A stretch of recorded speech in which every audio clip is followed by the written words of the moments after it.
So once again, my name is Brian. I'm the product marketing manager here at ActivePipe. And with me today, I have Travis Saxton, Senior Vice President of Technology at T360. And today we're pleased to introduce to you the findings of some of our research that we conducted recently on why agents leave brokerages.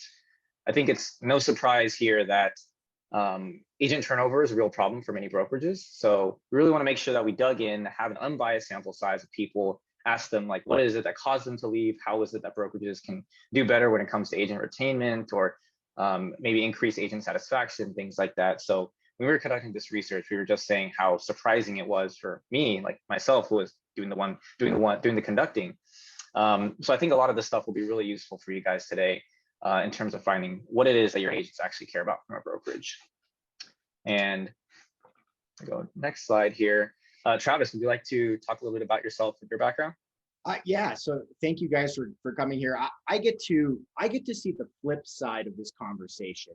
As a matter of fact, I was on an airplane yesterday and talking with a very large brokerage, and the flip side of the conversation is we're feeling pressures from our agents and we're getting asked these questions. And so please come in and help us fix these problems and solve these problems with the right blend of technology and marketing is essentially the narrative that we're going to go through today. There's a lot of stuff about commissions and culture and stuff like that too, but you're going to see an overarching theme, a resounding theme between technology and marketing. And that's where I specialize in residential real estate technology. Awesome, sounds good. And one thing I wanted to note was that if you guys have any questions throughout the conversation, feel free to pop open the Q&A box on the bottom of your screen. We'll be getting to those towards the end of the call. As well as the chat box here too. So if you have any conversations you want to start, or maybe any other like side questions you want to talk to the panelists or the guests about, feel free to leave any messages there as well. Awesome. So sorry about that. Starting off, let's break down what we're going to be going over today in the next 30 to 45 minutes. We're going to talk a little bit about the background of the situation. So a little bit more about agent turnover, what's going on in the market, what statistics that we gathered and things like that. And then we'll be jumping ahead over to our survey demographics. So of course, we want to make sure that we have an unbiased sample size, as I said earlier, going over a little bit about what the typical agent who answered the survey looks like, how old they are, how many years have they spent in the real estate industry, things like that. So just to set the stage for the questions that we asked them towards the end of this webinar. After that, we'll be jumping over into why are agents leaving. So we asked agents some pretty, I guess, blunt forward questions about what caused them to leave, how brokerages can actually do, or what brokerages can actually do to retain them. What are some ways that they were maybe not so satisfied? What are some ways that they were satisfied? And what is it that they really look for from a brokerage when they choose anyone to join? And last, we'll be leaving some time at the end for some Q&A. So ask any questions that you have in the Q&A box below. So starting off, let's go over some background information about the state here. So agent turnover is a real problem for many brokerages. And you'll see some pretty interesting statistics here. It turns out actually around 75 to 87% of agents actually quit the profession within 5 years of starting, of which 88% of agents actually quit their jobs every single year. I mean, when I saw this online, I was mind blown. I mean, to me, those numbers seem pretty high, to be blunt with you guys. Travis, do you have any input here, or does this line up? The general challenge that we see is the way the chemical makeup of the real estate industry is, with the average agent only producing 3 transactions per year, a little over 3, and 20% of the agents doing 80% of the business. You start to add up that it's just an interesting, disparate profession that we work and live in with 1.2, 1.3 million realtors. It's just not enough business to keep them happy. And you see a lot of churn. You see a lot of burnout and churn, especially amongst the lower ranks of the agent class. So that's probably the main telling stat there is what's driving a lot of this stuff. Yeah, absolutely. I mean, it's, first of all, it's not an easy industry to be in, and especially nowadays. I mean, we have a pandemic going on, historical housing crisis. Like it's a very difficult time for a lot of these agents. The last statistic that we have is that it actually costs an average around 1.5 times an agent's salary to find someone to replace them.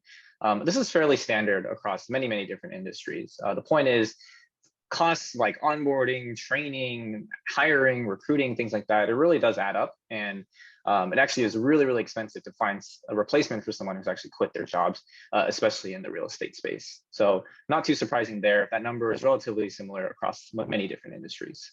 Yeah. Perfect. So let's jump into our survey demographics here. I want to set the stage for what our respondents look like. So some quick fast facts about our respondents. Our sample size is approximately 200 agents throughout the United States. The median age bracket was actually within that 45 to 60-year-old age range. We had a roughly 50-50 split between men and women. Surprisingly, actually, the average time spent in real estate for our survey respondents was 7 years. So these guys are not new by any means. I mean, they started their careers in real estate, or maybe they did something else for the first half of their lives, and then they eventually pivoted over to real estate and got a license somewhere along the way. 4 years was the average time spent at their previous brokerage. So we really wanted to break down how much time you spent at your previous brokerage, how much time you're spending at your current brokerage. What is it that got you to leave your previous brokerage? What is it that attracted you to your current brokerage? So the average time spent at these respondents' previous brokerages before the ones that they're working at now was around 4 years. Really interesting statistic for us here is that the average number of transactions per year for our survey respondents is actually 38. So I know that this is a pretty crazy number. I mean, that's not a small number by any means. So Travis, I'm curious what you think about this number right here, 38 average number of transactions. It clearly indicates very, very senior agents, likely with assistants or teams. Productive agents, maybe productive team members are filling it out. So that's clearly what this sample size, the people that we engage through the survey, both T3 and ActivePipe. Definitely. Yeah. So, I mean, we try to get like as many high performing agents as much as possible to answer. And I think we've done that successfully here. Yeah. Next statistic you'll see is that around 40% of our respondents actually have worked for 4 or more brokerages. So this definitely is not their first time leading a brokerage. Almost half of all respondents have worked for 4 or more, and nearly 1 in 5 have actually worked for 5 or more. So some of these guys have joined, left multiple different brokerages. Definitely isn't their first time in the rodeo. So our survey respondents were fairly tenured in that regard. The last statistic I'll go over is that we had a 50-50 split between agents who worked at brand name brokerages versus independent brokerages. And we just define brand names as names that you'd recognize, nationally known brands, things like that. And independent brokerages, maybe more local, smaller mom and pop brokerages that are really like local to the area that these agents are in. But as you can see, we have a fairly unbiased sample size there of around 50-50 split between these agents.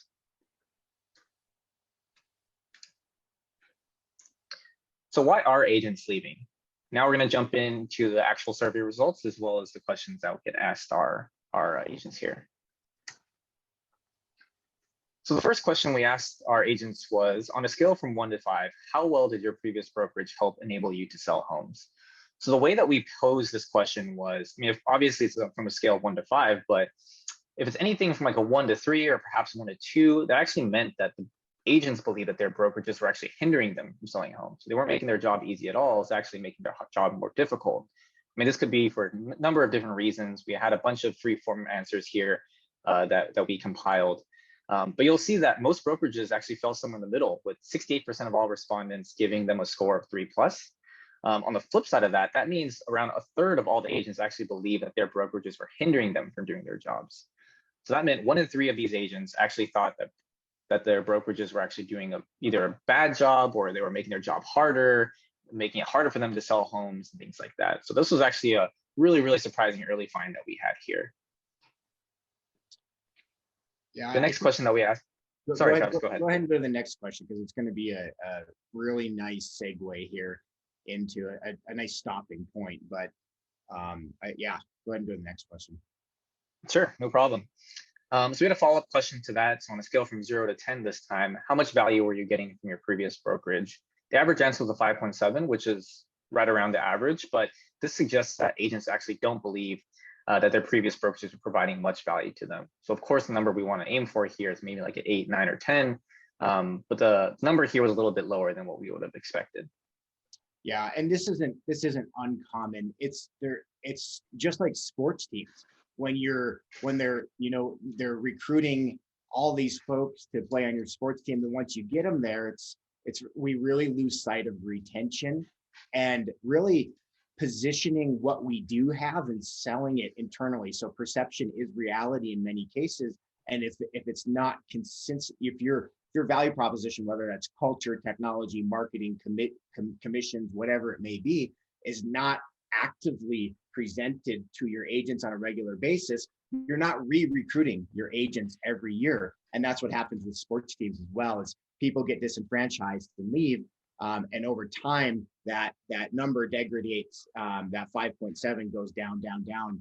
And so, yeah, it's a problem in our industry. We don't do a good job of practicing what we preach and re-recruiting our agents.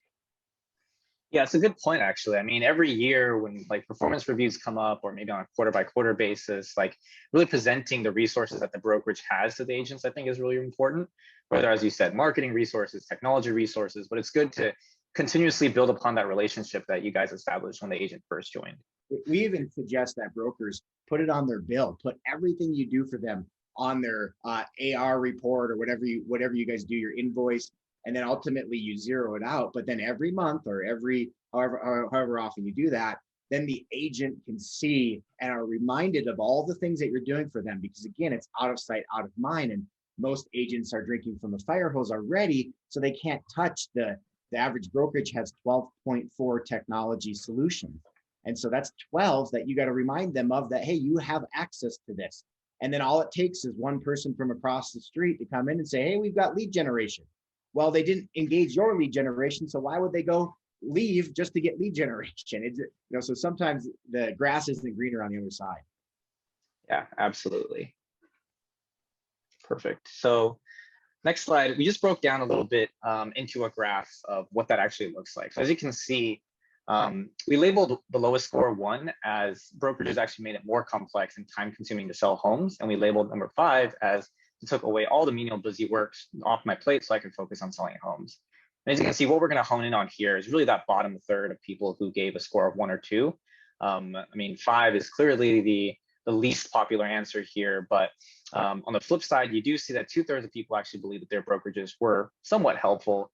But what we're focusing on here is that 1/3 of people actually believe that their brokerages were actually hindering them from doing their jobs properly.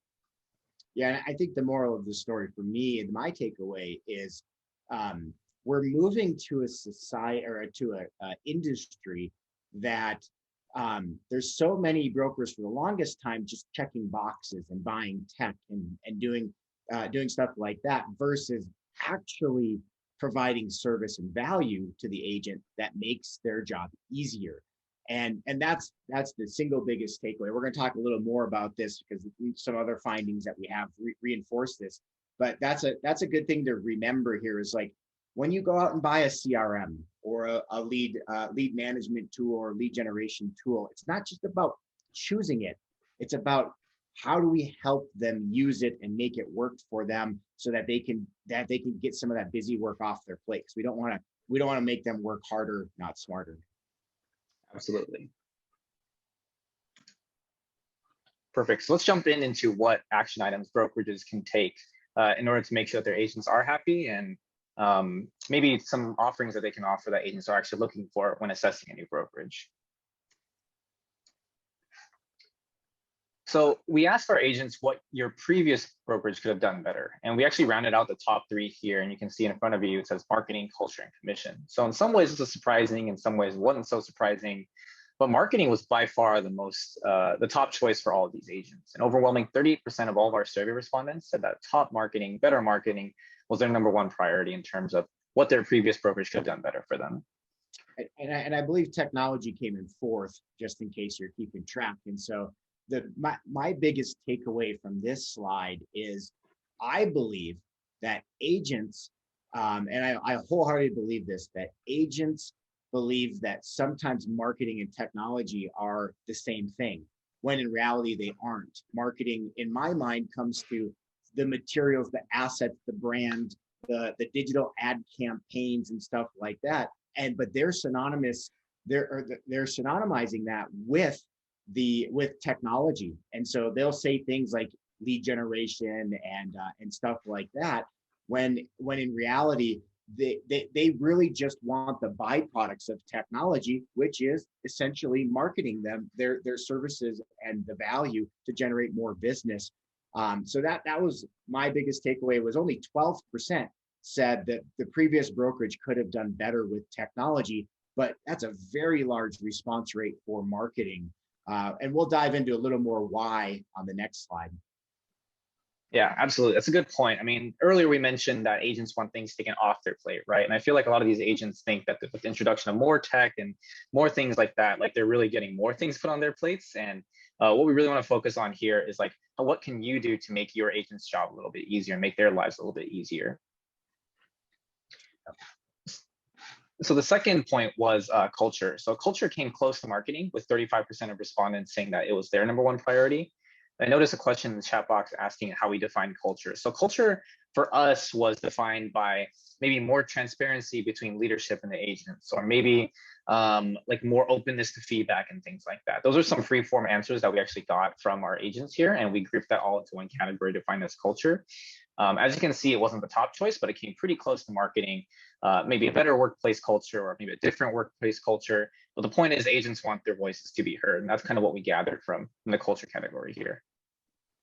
Yeah, transparency, and it's really transparency too of this is what I signed up for, and this is what I expect, and oftentimes it's the whole recruiting disconnect.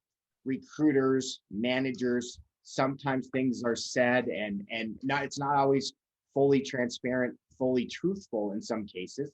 And so you get into a situation where it's a ticking time bomb. That's why the average agent went through, I think a brokerage every 2 years in this study, or something like that. Yep, absolutely. And then the third, and what rounds up our top three, is actually commission. So I think this probably isn't that surprising for many people. I mean, agents want to get paid more, they want more money. But I think if you actually take a look at this in a different way, commission is the top three, but it isn't one or two, which is what I originally thought the answer would have been. And actually, it's a pretty big drop off between number 1, 2, and commission. Only 15% of respondents actually said that they wish the previous brokerage could have provided better commission structures for them.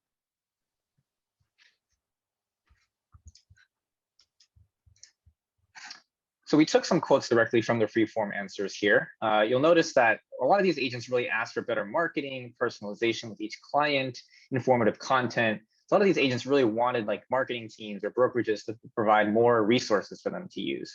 They want to make sure that they're getting the best experience possible, but also if their clients are getting the best experience possible too. So a lot of personalization here, home recommendations, personalized content, market reports, things like that is what a lot of these agents were asking for here.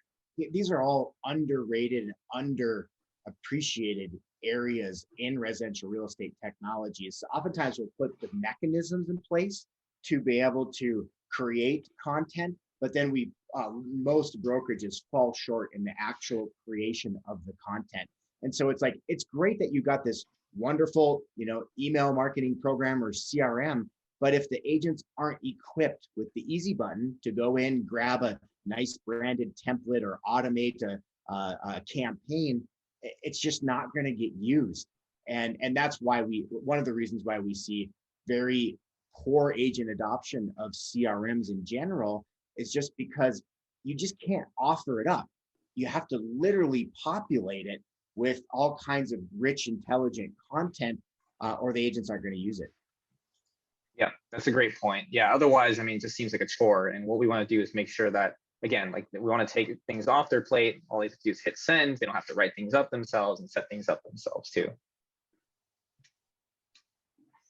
So now a slight pivot here. We actually asked the same exact questions about their their current brokerage. So we went into this in mind, knowing that these agents have left the brokerage at some point, that they're at a newer place, and hopefully the grass is greener, right? So we asked them the same questions. What are some things your current brokerage can do better? So you'll notice actually a lot of similarities between the current brokerage and the past brokerage. Marketing and culture still rounds out the top two. But actually, in this case, technology overtook commission, and we'll talk about that in a little bit here. But in this case, marketing actually had a pretty big jump. Now, 49% or nearly half of all respondents said that improved marketing was still the most important thing that their current brokerage can do for them. Culture came second yet again. And 33. It's even an even bigger gap now. Like marketing, this is what they want, and I think confusing marketing and technology, because the two go hand in hand, and sometimes technology like ActivePipe is marketing.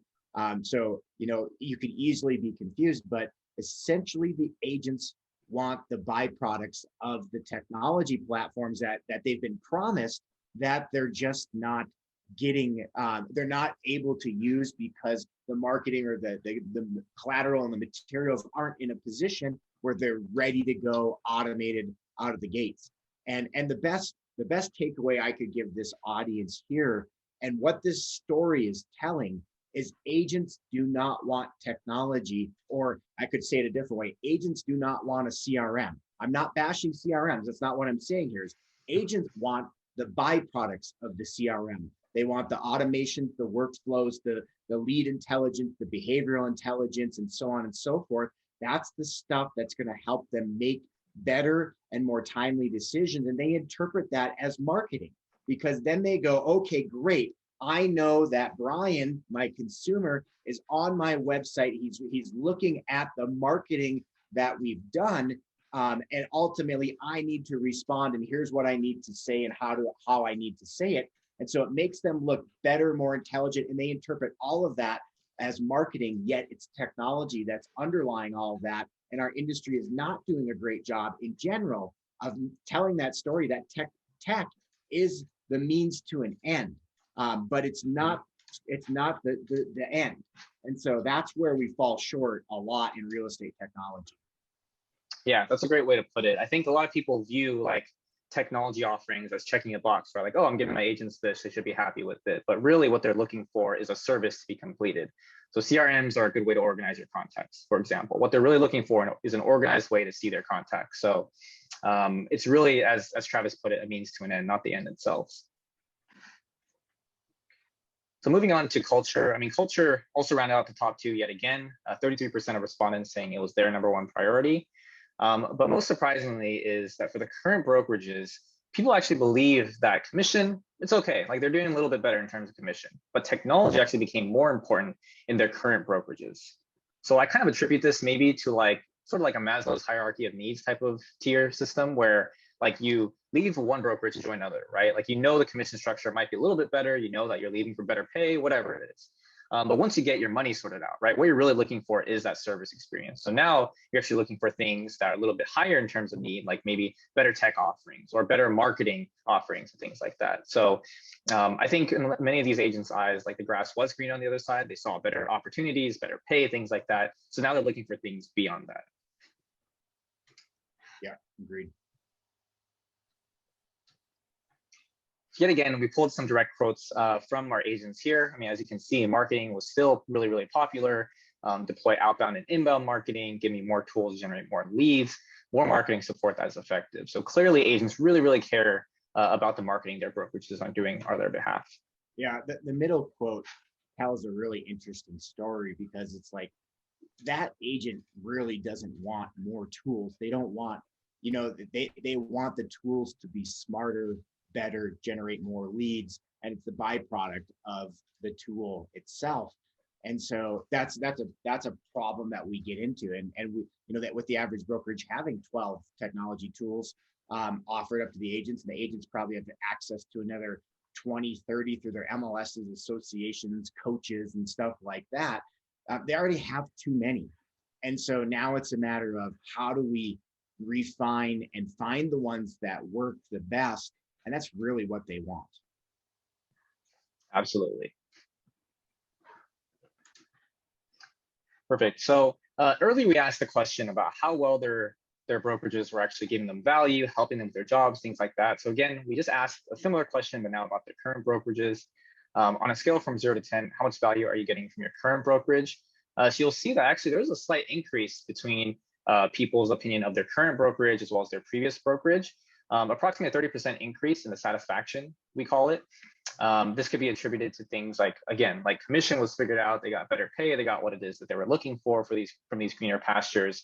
But really what I gather from this slide is that in order to get from, say, a 7.3 to an 8, 9, 10, whatever it may be, really what we want to do is make sure that marketing, culture, and technology is taken care of. So these are of top priority for most of these agents here.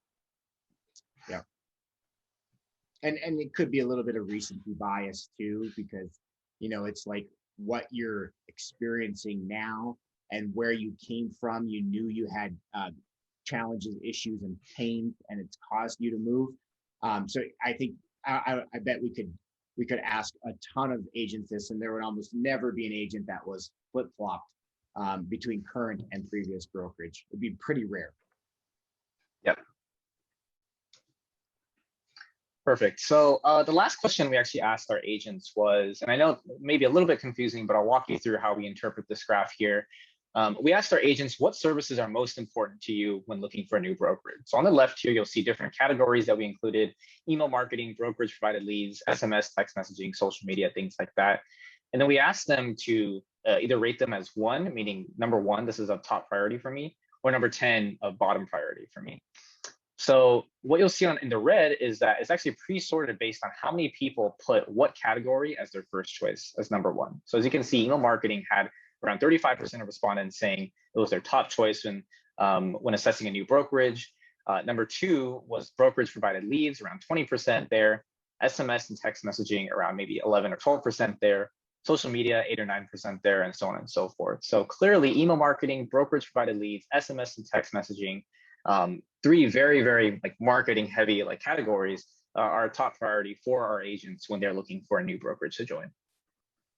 Yeah, and I think this is one of the reasons why, not to throw a shameless plug in for ActivePipe, but you guys are growing like wildfire, and you can't ignore that. You're one of the fastest growing residential real estate technology companies.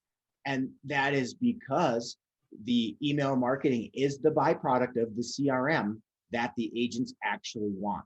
And so ultimately that means that, you know, if you can do really good email marketing, really good campaigns and templates and behavior intelligence, stuff like that, you can make a CRM work. But unfortunately, the CRMs are really containers. They're empty containers that, now some of them have decent content and maybe a feature or two, but I'm generalizing because we deal with about 40 or 50 different CRMs, and most of them are empty containers that takes work.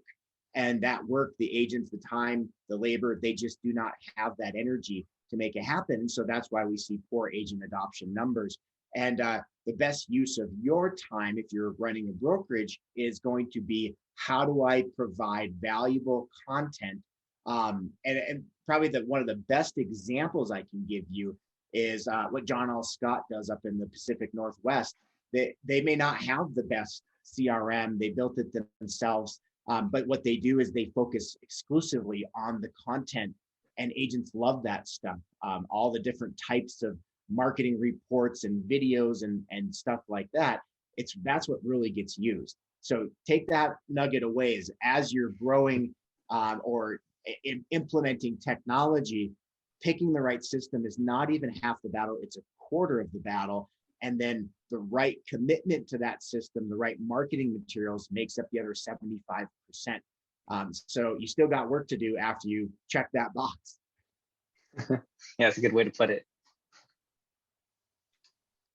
Perfect. So we're nearing the end of our presentation now, but I just wanted to go over some conclusions that we drew from this presentation and from the research that we conducted here. And William asked a good question for us too. I thought this was interesting. And, you know, the trend in his market, and it's not just your market, William, it's almost every market, is, 100% companies, profit sharing, team programs. And really the reason that we're seeing this too really comes down to there's a shift happening in residential real estate technology and marketing right now. And the agents want to feel that they're a part of a team. And that's why you're starting to see third-party companies that will do things like transaction coordination, listing coordination, marketing coordination, digital marketing coordinators, stuff like that. Whereas companies are starting to take a step back and go, do I really actually need all of this technology, or do I need to give my agents more time back to make them more productive?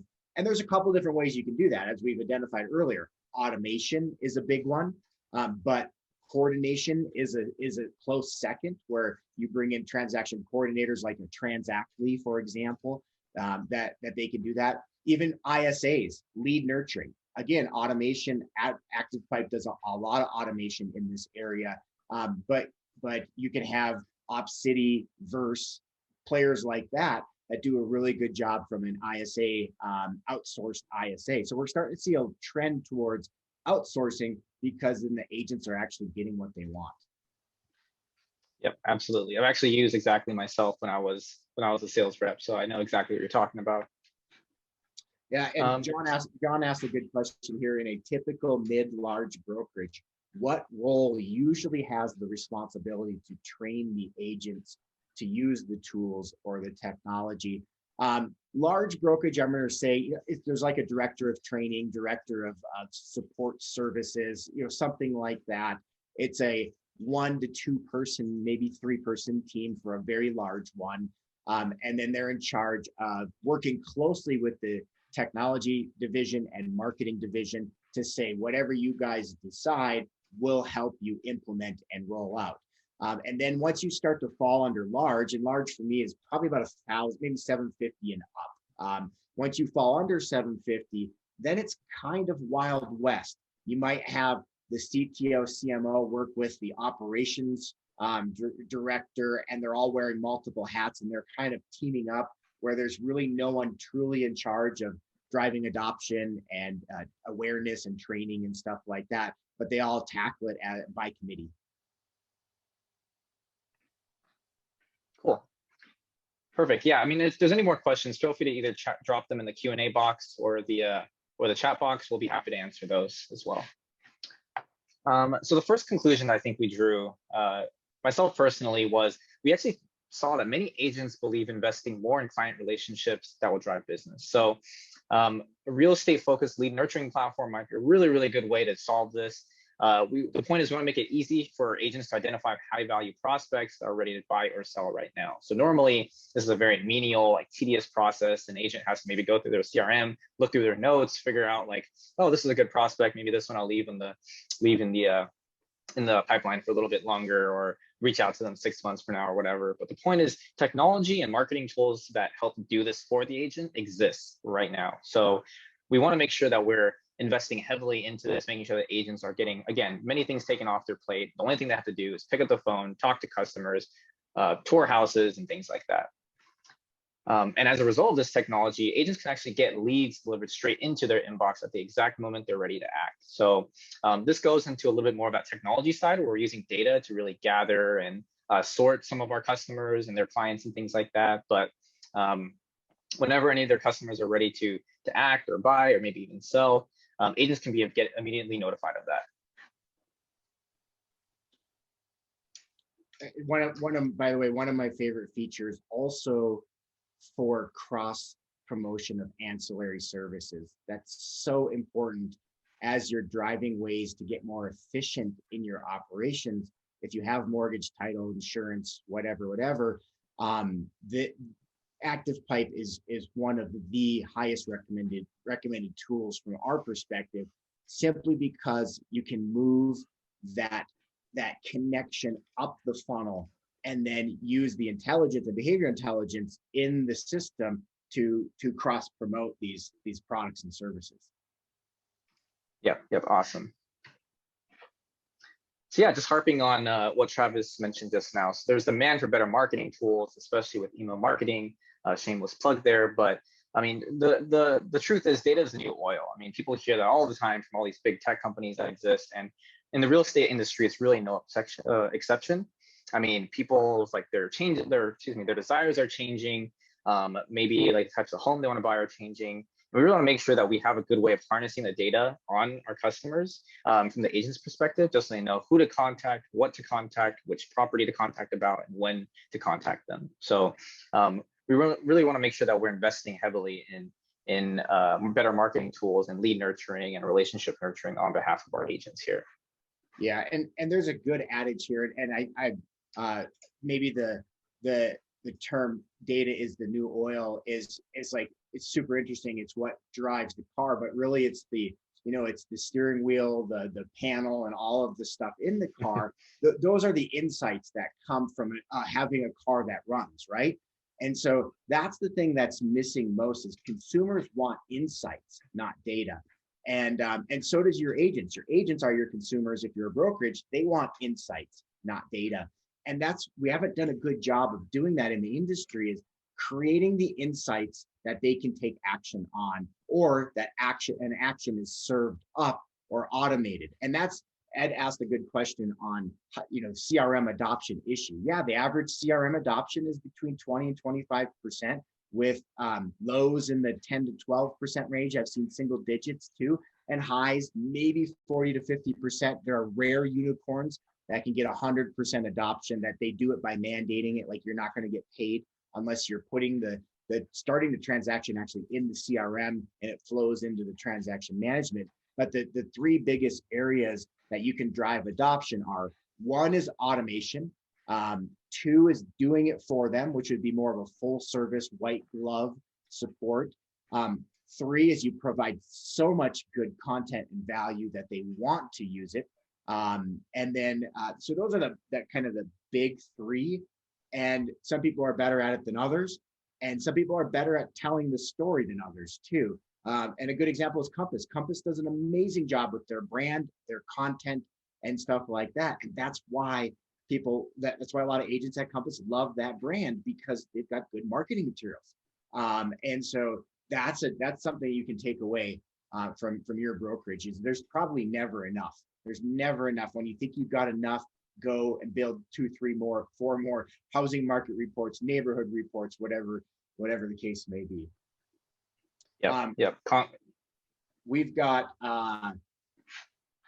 another good question in here. We found that agents are reluctant to share their contact information with their brokerage. And yes, this was more prevalent about 10 years ago, when I really first, maybe 14 years ago, I started first consulting with brokerages. It was like, inevitably in every room, we'd have 50 agents in a room, and I'd be giving a presentation about maybe where we're going with the tech stack, and there'd be a huge naysayer in the room, be like, my consumers and stuff like that. And that, I just think you have to, the precedence has been set, and you need to break that chain, break that cycle, and provide value. It's all about the value. If the value was there, they would not care.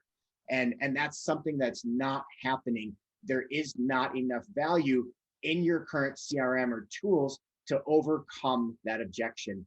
And so that's a huge area of focus, that you got to work with that person and say, what would it take? What would it take for us to have that trust level? And sometimes we've seen brokerages even sign trust agreements with them, that like, hey, when you decide to leave, they're your contacts. And so I've seen Partners Trust was the first firm in the country that I believe adopted that strategy, and they built a trust agreement that says, these are your contacts. We are not going to do anything malicious. They're yours when or if you want to leave. They're your contacts as well. Something like that. But if you do put them into our system, here's what we promise to you to build your trust. And you're going to have rich automated content marketing campaigns. You're going to have behavioral intelligence served up to you when one of your consumers starts looking at properties back on your website that you may or may not know about. Those are just a few mini examples, and I could come up with 150 of them to help drive that equation. But I think that's usually they're reluctant for a reason. Yeah, absolutely. Perfect. Well, I know we've answered quite a few questions now, but just throughout this section here, if you guys have any more questions, we're happy to answer some more as they continuously to populate the Q&A and chat box there. So if there's no more questions, here's our contact us page. I mean, thank you so much, guys, for joining. As Travis plugged quite a few times throughout this presentation, I work for a company called ActivePipe. We are the leaders in nurturing real estate relationships, lead and sphere nurturing, as well as email marketing, content marketing, and things like that. So if you're interested in giving us a shout, feel free to contact me in any of those ways seen on the screen there. Our website is activepipe.com. Facebook is facebook.com/activepipe. And then Instagram is the same as well. And that's my personal phone number that you can give me a call, shoot me a text on. Yeah, costs. Someone brought up a good question. Costs vary between size of organization, but also the tier. ActivePipe has like a lighter weight version, medium, and then full-on enterprise where you get all kinds of extra bells and whistles. So it really does depend. But I think rack rates, price points, I think it's like 29, 49, 69, something like that, 79. Very similar to like what a MailChimp or Constant Contact would cost, but real estate specific, MLS data integration, behavioral intelligence put in, and then the ability to create custom journeys for recruiting, retention, lead nurturing, mortgage, title, insurance, stuff like that. Yep, absolutely. I mean, Travis, you're doing my job for me, but Rick, if you're interested in getting a quote for your brokerage, feel free to contact me there and I'll route you to the proper folks over here at ActivePipe. Howard asked a good question too. You know, what are the top 3 offerings agents see the most value from their brokerage? I would argue that, boy, this is a tough one. What's used the most? The most used tool is going to be transaction management. And typically it's a chicken and egg thing because they're probably not going to get paid in many brokerages without using that. So Dotloop, SkySlope, DocuSign, you know, those folks are the big 3 players. Second, I would argue, is probably the CMA tool, believe it or not.